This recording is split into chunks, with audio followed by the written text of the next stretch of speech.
Shalom Bapak Ibu Saudara sekalian yang dikasihi Tuhan kita Yesus Kristus. Berjumpa kembali di dalam rangkaian Kompas Iman masa Paskah ini, di mana kita bersama-sama di dalam rangkaian pemberitaan firman Tuhan yang mengajak kita semua untuk kita berfokus kepada Yesus.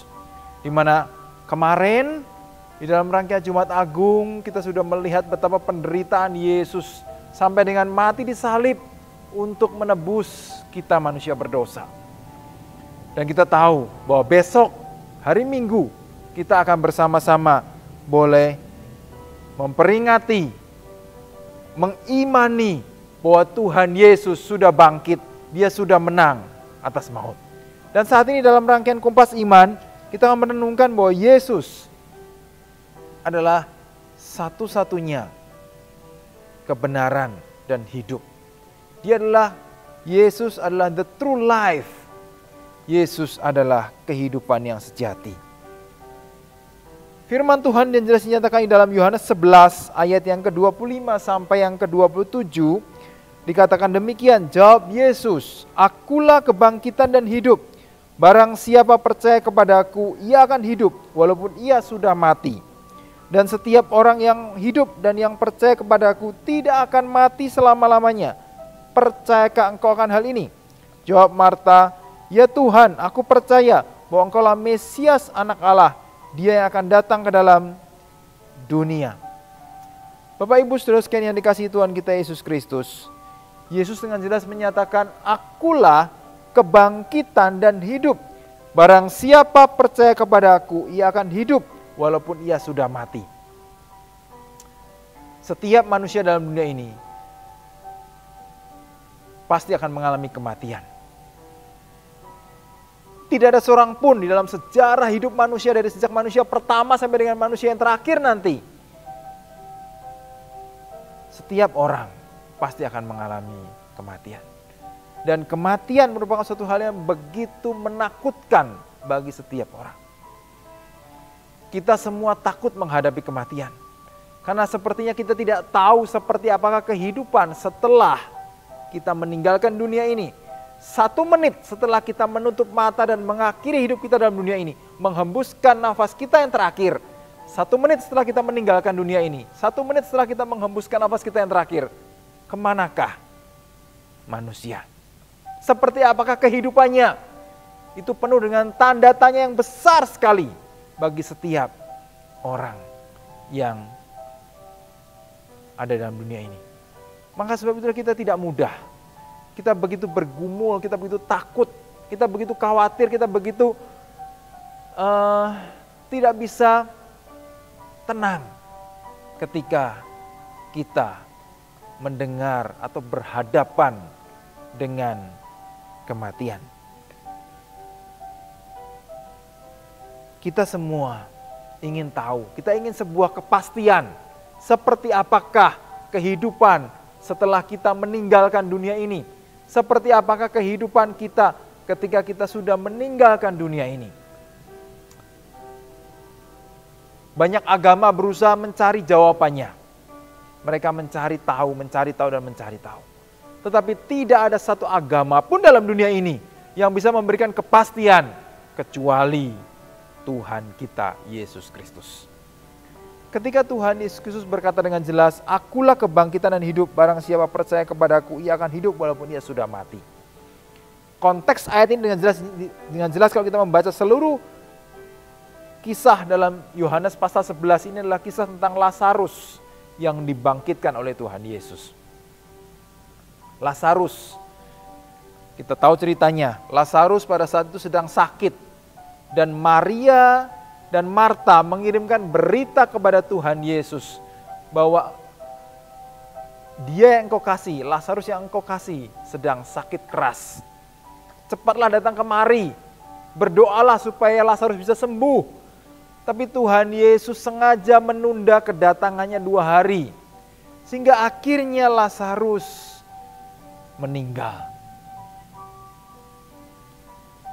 Tapi Tuhan Yesus dengan jelas menyatakannya, memang Tuhan Yesus sengaja menunda kedatangannya 2 hari lebih lama, supaya mereka percaya bahwa Yesus Kristus adalah Tuhan yang berkuasa tidak sekedar untuk menyembuhkan orang, tapi Tuhan Yesus juga berkuasa untuk membangkitkan orang sekalipun dari kematian. Itulah yang Tuhan Yesus ingin sampaikan. Itulah pesan, itulah kuasa atas kemenangan atas maut, itulah yang ingin Tuhan sampaikan kepada Maria dan Marta, dan kepada saudara dan saya, kepada kita semua, kepada seluruh umat manusia dalam dunia ini, bahwa Tuhan Yesus Kristus adalah Tuhan yang berkuasa membangkitkan orang yang sudah mengalami kematian. Maka ketika Tuhan Yesus datang, Lazarus sudah 4 hari dalam kubur. Dan ketika melihat Marta dan Maria menangis, Yesus dengan jelas menyatakannya bahwa dirinya adalah akulah kebangkitan dan hidup. Dan setiap orang yang hidup dan percaya kepada Yesus tidak akan mati selama-lamanya. Percayakah engkau akan hal ini? Itulah pertanyaan yang diajukan Tuhan Yesus kepada Marta. Bahwa saudaranya akan bangkit. Tidak sekedar bangkit pada saat itu, tetapi bangkit juga pada saat nanti akhir zaman, pada saat Tuhan Yesus datang kedua kalinya. Bapak Ibu saudara sekalian yang dikasihi Tuhan kita Yesus Kristus, Tuhan Yesus Kristus adalah satu-satunya kebangkitan dan hidup.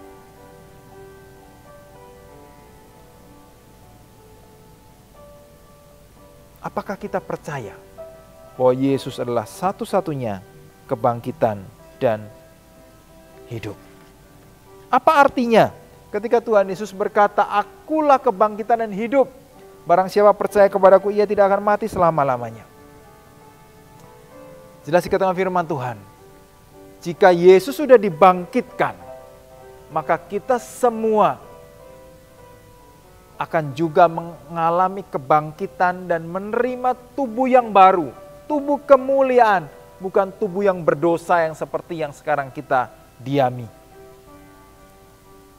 Tuhan Yesus sudah membuktikan kemenangannya atas maut. Besok pagi kita akan memperingati, merayakan kebangkitan Tuhan Yesus Kristus.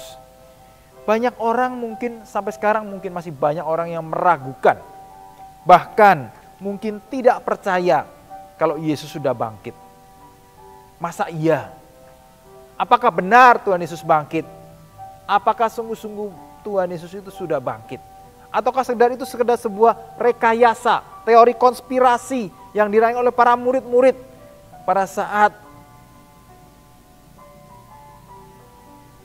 setelah Tuhan Yesus mengalami kematian, mungkin mayatnya dicuri, mungkin dan sebagainya.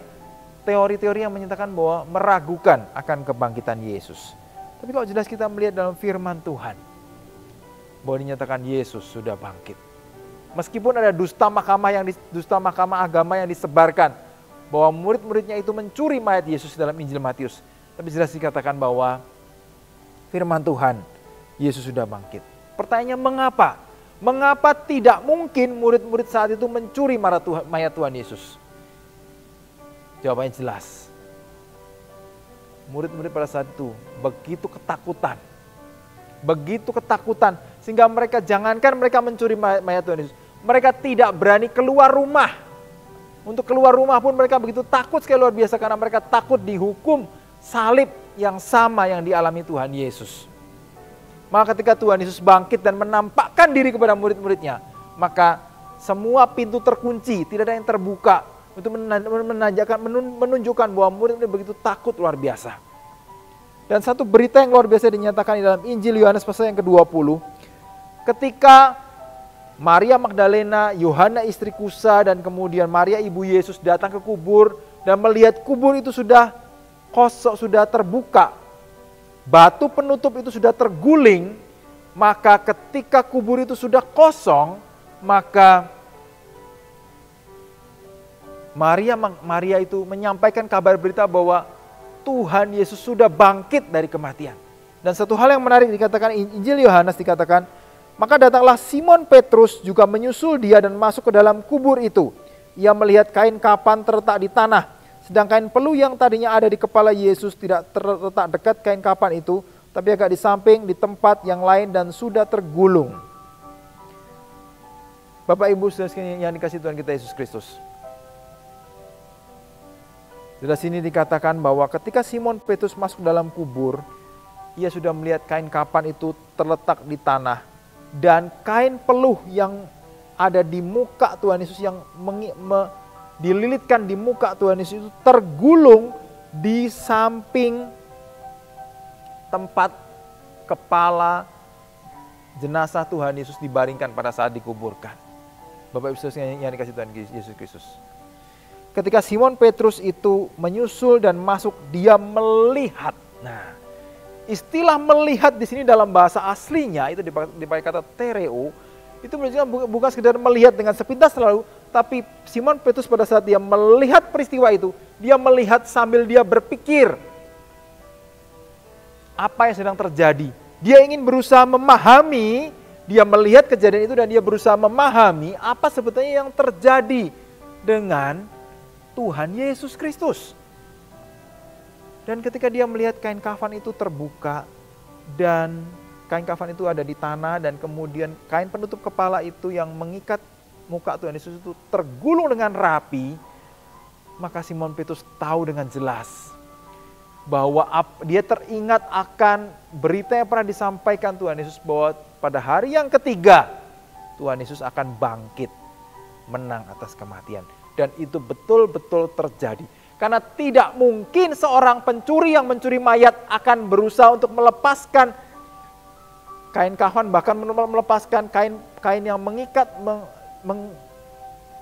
dan bahkan melepaskan kain pengikat di kepala Tuhan Yesus dan menggulungnya dengan rapi.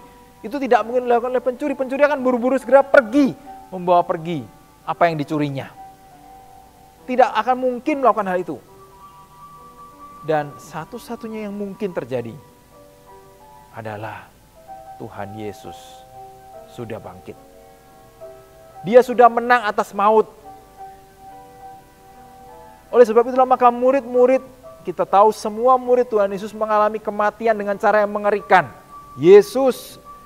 Ketika Yesus sudah bangkit, mereka memberitakan akan kabar berita kebangkitan Kristus, kabar Injil keselamatan, dan setiap orang yang mendengarnya boleh sungguh-sungguh percaya. Meskipun mereka harus mengalami penderitaan yang luar biasa, murid-murid Tuhan Yesus mengalami kematian yang begitu mengerikan. Petrus disalibkan terbalik. Andreas disalibkan secara X. Paulus dipancung. Semua murid-murid Tuhan Yesus mengalami penderitaan yang begitu mengerikan, bahkan mengalami kematian yang begitu mengerikan. Bahkan ada yang dikulitin, Bartolomeus sampai kematian dikulitin. Yohanes pernah digoreng hidup-hidup. Sampai akhirnya diasingkan di Pulau Patmos. Kenapa mereka? Kalau mereka itu sedang menyebarkan sebuah kebohongan, maka tidak mungkin demi mempertahankan kebohongan itu, mereka harus menderita bahkan sampai mati dan sampai mati dengan penuh begitu mengerikan, bahkan penderitaan yang begitu berat. Maka secara akal sehat sebagai kita semua manusia, ketika kita berpikir secara normal dengan akal sehat kita, maka kita tahu dengan pasti firman Tuhan dengan jelas menyatakannya bahwa Tuhan Yesus sudah bangkit. Dan ketika Tuhan Yesus sudah bangkit, dia sudah menang atas maut, dia adalah sumber kehidupan sejati, dia adalah Tuhan yang akan memberikan kehidupan kepada barang siapa yang percaya kepadanya. Bahwa dia Tuhan yang sudah bangkit dan menang atas maut. Akulah kebangkitan dan hidup. Barang siapa percaya kepadaku, ia akan hidup walaupun ia sudah mati. Satu pertanyaan penting bagi kita semua. Apakah kita sungguh-sungguh percaya kepada Yesus? Apakah kita sungguh-sungguh sudah menyerahkan hidup kita kepada Yesus? Dan apakah kita sungguh-sungguh menjadikan Dia sebagai satu-satunya Tuhan dan Juru Selamat dalam kehidupan kita? Jika Bapak Ibu Saudara sekalian ada yang belum mengambil keputusan itu, maka jangan tunda lagi. Ini saatnya. Hari ini adalah hari yang penting untuk kita sungguh-sungguh mengambil keputusan untuk percaya, bertobat dan beriman kepada Yesus sebagai satu-satunya Tuhan dan Juru Selamat. Saya akan berdoa bagi Bapak Ibu sekalian yang mendengarkan Kompas Iman ini. Dimanapun Bapak dan Ibu berada, biarlah kiranya kebangkitan Kristus menjadi satu-satunya pengharapan buat kita semua. bahwa ketika dia sudah bangkit, Tuhan Yesus sudah bangkit dan dia sudah menang atas maut, maka dia menjadi sumber kehidupan yang memberikan anugerah keselamatan kepada barang siapa yang percaya kepadanya. Dan kita ada pengharapan yang pasti bahwa setelah kita meninggalkan dunia ini, 1 menit setelah kita menutup mata dan kita meninggalkan dunia ini, 1 menit setelah kita menghembuskan nafas kita yang terakhir, kita tahu ketika kita sudah percaya Yesus, kita ada bersama dengan Tuhan. Bertemu dengan Tuhan muka dengan muka di dalam kerajaan surga, menikmati indahnya kasih yang sempurna. Bila kiranya kita sungguh-sungguh boleh menyerahkan diri untuk bertobat dan beriman kepada Tuhan Yesus. Kiranya firman Tuhan menolong kita semua. Mari kita berdoa. Bapa di sorga, terima kasih Tuhan untuk firman-Mu yang meneguhkan kami. Bahwa Engkau Tuhan Yesus, Tuhan yang sudah bangkit, Tuhan yang sudah menang atas maut. Bila kiranya firman Tuhan menolong kami, untuk kami sungguh-sungguh boleh percaya, menyerahkan diri sepenuhnya, dan menjadikan Engkau Tuhan sebagai satu-satunya Tuhan dan Juru Selamat kami. Tuhan, terima kasih untuk kasih setia dan anugerah-Mu. Tuhan, terima kasih untuk firman-Mu. Tolong Tuhan berikan tambahkanlah iman, pengharapan, kasih di dalam hati dan pikiran kami dan kepada kami semua yang mendengarkan Kompas Iman ini. Terima kasih Tuhan Yesus, kami sungguh bersyukur. Di dalam nama Yesus Kristus Tuhan, kami sungguh bersyukur dan berdoa. Amin. Tuhan Yesus memberkati kita semua. Bye-bye.